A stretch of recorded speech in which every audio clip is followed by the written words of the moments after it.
O Senhor esteja convosco. Ele está no meio de nós. Proclamação do Evangelho de Jesus Cristo segundo Lucas. Glória a vós, Senhor. Naquele tempo, os fariseus perguntaram a Jesus sobre o momento em que chegaria o reino de Deus.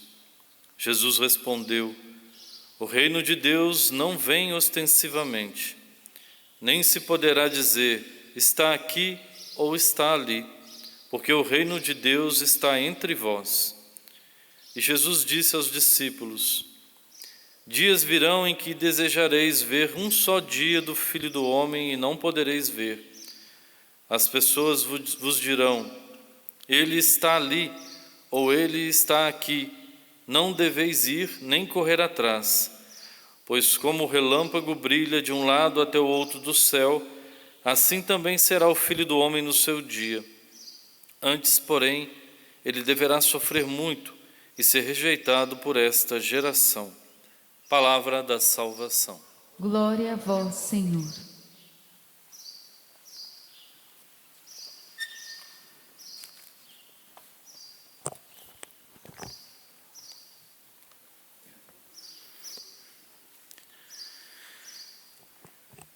Naquele tempo, os fariseus perguntaram a Jesus sobre o momento em que chegaria o reino de Deus.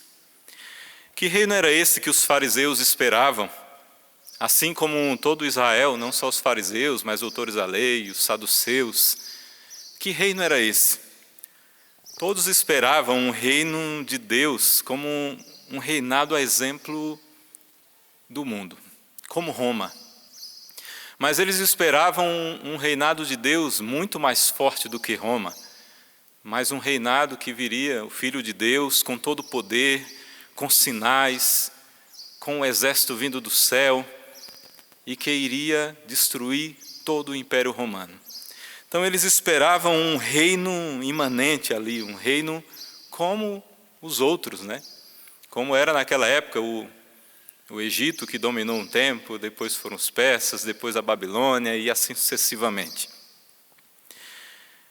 Mas quando Jesus começa a anunciar o reino de Deus, e aí os fariseus sempre estavam, onde Jesus estavam fariseus, doutores da lei, saduceus, todos para saber que reino era esse que aquele homem estava anunciando, aquele novo mestre que apareceu. Mas quando eles escutam os ensinamentos de Jesus, quando eles olham para Jesus, a sua fisionomia, ele, como ele se portava, olhava os seus seguidores, aqueles homens pecadores, pescadores, outros pecadores públicos, e eles começaram a duvidar, não aceitavam, não acreditaram que aquele reino que eles tanto esperavam, poderoso, vindo do céu, mais forte do que todo o império do mundo, não era aquilo que eles viam na imagem do Cristo. Por isso que Jesus fala, o reino de Deus não vem ostentivamente. Nem se poderá dizer está aqui ou está ali. E ele fala, porque o reino de Deus está entre vós. Jesus estava falando, né, que esse reino de Deus Pai estava ali encarnado nele. O reino de Deus estava próximo dos homens por meio dele que estava ali encarnado. E ele veio para que cada um acolhesse o reino e participasse desse plano de Deus. Mas outra coisa que Jesus queria saber com esse reino que ele estava implantando, ele fala que o reino de Deus está entre vós. Mas mais do que está entre vós, ele queria saber se esse reino já estava neles. Se eles iriam acolher esse reino que Deus estava implantando por meio do Cristo. Mas para isso, precisamos proclamar o seu senhorio. Assim como eles, naquela época, os fariseus, doutores da lei, saduceus e todo o povo de Israel, para acolher o reino de Deus era necessário proclamar o Cristo como Senhor. Da mesma forma, nós, para acolhermos esse reino de Deus, nós precisamos colocar o Cristo como Senhor. Proclamar no dia de hoje, no dia de amanhã e os dias que Deus nos der, proclamar o Cristo como Senhor, como Rei e Senhor das nossas vidas. Ele precisa reinar em todas as áreas da nossa vida. No reino de Deus não há divisões, não pode haver divisões. Como um dia Cristo falou, pode um reino estar dividido em si mesmo? O reino que se divide em si mesmo não pode durar, não pode perdurar, onde há divisão. Hoje nós celebramos o martírio de São Josafá, bispo, mártir, que tanto defendeu a igreja contra toda divisão. Meus irmãos, ou eu sou de Cristo, ou eu não sou de Cristo. Não existe meio termo, não existe meio termo. Ou eu sou de Cristo, ou eu sou do reino, ou eu acolho o reino dentro de mim, ou não. Ou o Cristo reina no trono da minha vida, ou existe outro que está reinando.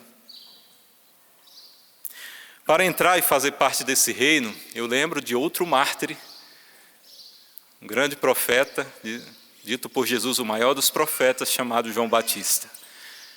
João Batista pregava o quê? A conversão de vida. Ele dizia, o reino de Deus está próximo, convertei-vos e crede no Evangelho. A chave para entrar e acolher esse reino de Deus, para adentrar nesse reino, para acolher esse reino de Deus dentro em nós, a chave é a conversão de vida. Converter-se.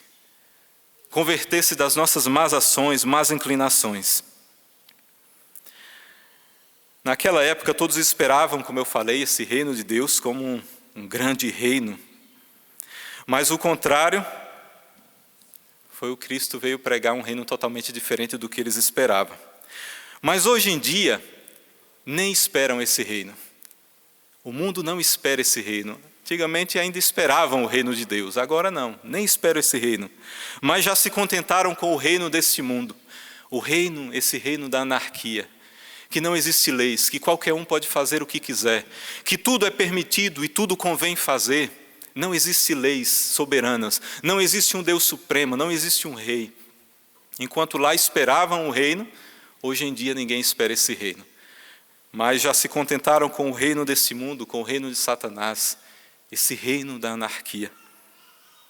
Assim como Jesus foi rejeitado, meus irmãos, quando tentou implantar o reino, da mesma forma, todos aqueles que têm a mesma missão de anunciar o reino, como João Batista que anunciou o reino de Deus, nós também temos a mesma missão de anunciar o reino de Deus que virá em definitivo, e agora sim, com poder e glória.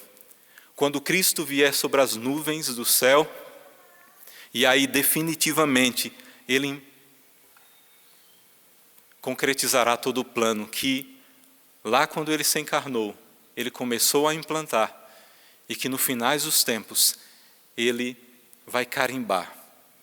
E todos aqueles que estiverem dentro do reino de Deus, esses adentrarão as moradas eternas.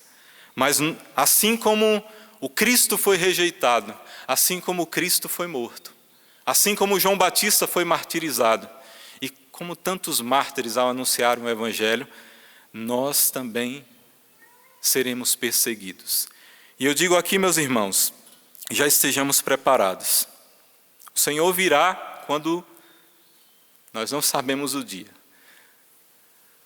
Nós tivemos as leituras, a missa passada, das virgens prudentes, aquelas que estavam preparadas para a chegada do noivo e aquelas que não estavam preparadas com o óleo. As que estavam preparadas entraram, as que não, que foram atrás para comprar óleo, chegaram e a porta estava fechada. Meus irmãos, estejamos preparados, vigilantes, orantes. Se preparem, porque nós seremos rejeitados, perseguidos. E aqui eu não quero alarmar ninguém, mas nós também poderemos passar por situações de martírio. Aqui eu não quero falar só do martírio da rejeição, da perseguição, o martírio do dia a dia, mas cada vez mais nós estamos adentrando numa igreja perseguida. E podemos voltar, como antes, aos tempos dos martírios de sangue. Portanto, sejamos preparados, não é para assustar, mas para que estejamos preparados. Aquele que quer adentrar no reino dos céus deve estar preparado para as últimas consequências. Muitos, se dizem da igreja, já começaram a impor um reino contra o reino de Deus. Às vezes até adentrando dentro da própria igreja, anunciando um reino que não é o reino que o Cristo veio implantar. O reino de Deus. Muitos desmerecem os escritos sagrados dizendo que são ultrapassados. Às vezes dentro da própria igreja, que se dizem católicos, mas não são católicos. Mas às vezes desmerecem os escritos sagrados, às vezes dizendo que são ultrapassados. Que a igreja precisa se atualizar ao mundo moderno, às coisas modernas. Muitos, às vezes, com pensamentos feministas, que têm crescido muito no nosso meio, e até classificam alguns escritos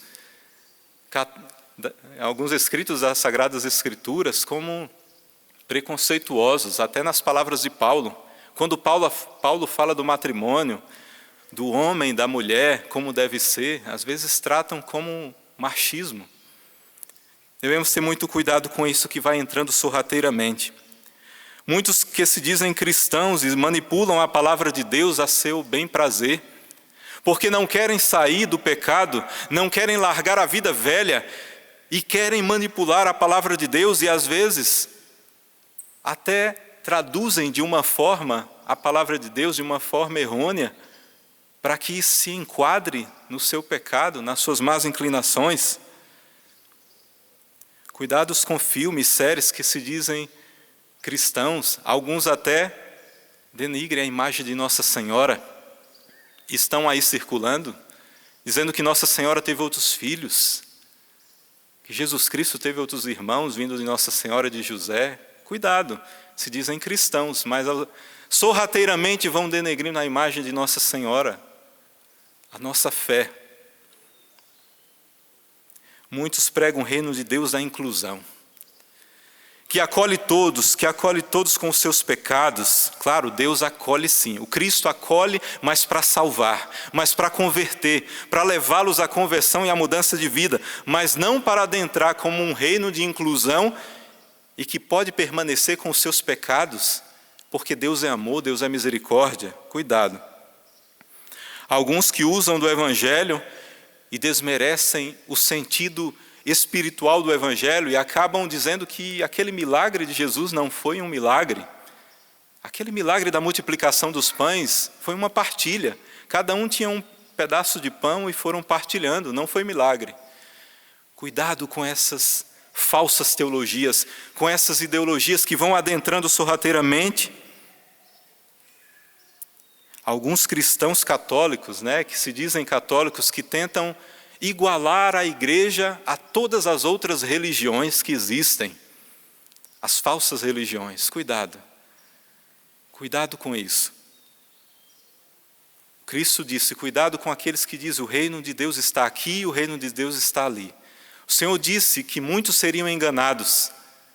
No final dos tempos a caridade de muitos esfriará e até os escolhidos podem ser enganados. Cuidado, porque tudo isso que eu fui falando de forma por cima aqui, sem adentrar, porque o tempo não dá, mas cuidado, porque isso é sorrateiro. E vai adentrando dizendo que é cristianismo. A palavra de Deus é muito clara lá no Apocalipse. Morno, Deus vomita. Precisamos ser radicais na vivência da palavra de Deus. Precisamos ser radicais na vivência da santidade, ou santo ou nada, como diz Monsenhor Jonas Habib. Precisamos ser radicais no anúncio do reino de Deus, como João Batista foi radical, dizendo: convertei-vos e crede no Evangelho, até o ponto de cortarem a cabeça dele, porque não queriam ouvir mais aquilo. Ainda que sejamos perseguidos, humilhados ou martirizados, sejamos firmes na fé. Um dia perguntaram a uma santa, falando que o que a igreja poderia mudar para se enquadrar ao mundo de hoje. Há uma santa que nós conhecemos, Santa Teresa de Calcutá. E perguntaram para ela o que a igreja precisava mudar. E a resposta dela foi: quem precisa mudar é você e eu, não a igreja.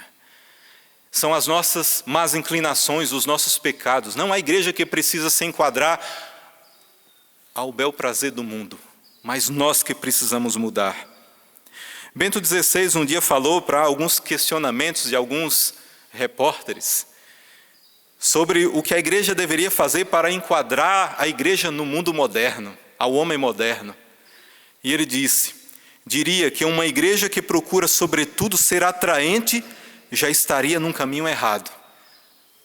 Porque a igreja não trabalha para si, mas nem trabalha para aumentar os seus próprios números e nem o seu poder.